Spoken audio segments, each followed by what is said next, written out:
On the day of our wedding anniversary, I found out I was pregnant. I slipped through the rain to the private lounge where Daryl was spending the evening, wanting to surprise him. Outside the door, through the gap left ajar, I heard him talking with his friends about a surprise he had planned for our wedding. Josephine still has no idea she's been sleeping with both of us. Every winter, I send my twin brother to take my place with her. Through the crack in the door, amid the roar of laughter, I caught sight of a man who looked almost identical to Daryl. Imagine the look on her face at the wedding when she sees that video of my brother on top of her. I clutched the pregnancy test results in my hand, ready to storm in and demand to know why he'd done this to me. But then I heard Daryl's voice again. Sarah's career has taken off. Josephine served her purpose. Sure, she lost her family and her career because of me, but I gave her a few good years of the high life. I'd say we're even. The casual indifference in his tone sent ice through my veins. A man who had done everything in his power to hurt me for the sake of another woman. I was done with him. And everything he had stolen from me, I would take back, every last piece. Inside the private lounge, the men kept egging each other on. Come on, Daryl, you've lost 3 rounds of dice in a row.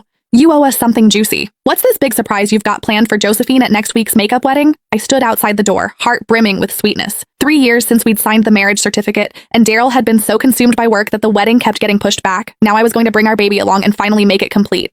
Ha! Bro, Josephine is such a fool. She has absolutely no clue you've got an identical twin brother. What do you guys think? If she finds out at the wedding that the man keeping her warm every winter was actually me, and then she sees our little bedroom video, will she lose it right there on the spot? The laughter inside swelled even louder. My legs buckled, and I nearly collapsed. I stepped forward, pressed myself against the doorframe, and peered through the gap. Beside Daryl sat a man with the exact same face. Daryl leaned back on the sofa and clapped him on the shoulder. Vincent Sanchez, I owe you for these past 2 years. Your visits made it possible for me to be with Sarah. The man exhaled a stream of smoke, the haze blurring his features.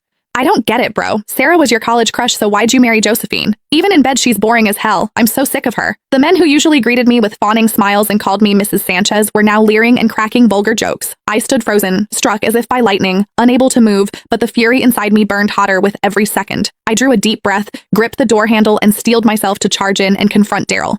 Then the words from inside stopped me dead. I was only ever with her for Sarah's sake. At the sound of that name, my fingers tightened around the pregnancy report until the paper crumpled. There was a tenderness in Daryl's voice I had never once heard before. Sarah went abroad right after college to chase her dream of becoming a jewelry designer. By the time I wanted to go find her, she'd gotten married. Later, when the international jewelry design competition came around, Sarah was so anxious about Josephine entering the same contest that she couldn't sleep.